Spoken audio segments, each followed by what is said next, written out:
請分級閱讀理解，聆聽版粵語，一場無痕的購物體驗。星期六的早晨，陽光溫柔地灑在街道上。嘉明跟住媽媽走進一家新開張的裸裝超市，店內沒有平日連鎖超市多層厚實的塑料包裝，取而代之的是一排排整齊的透明玻璃罐，裡面裝滿了豆類、乾果和各式各樣的穀物。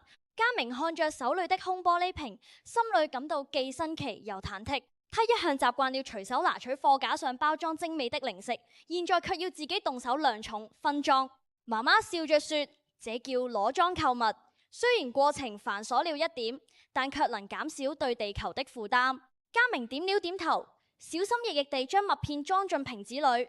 就在這時，一位老伯伯走過來，他看着空空如也的櫃台，有些不耐煩地對店員說：為什麼這裏不提供膠袋？真不方便。嘉明心裏一緊，正想躲開，卻看見店員面帶微笑地解釋道：老先生，我們這裏提倡無痕生活，希望減少不必要的垃圾。如果你沒帶購物袋，我們可以借給你一個重複使用的布袋。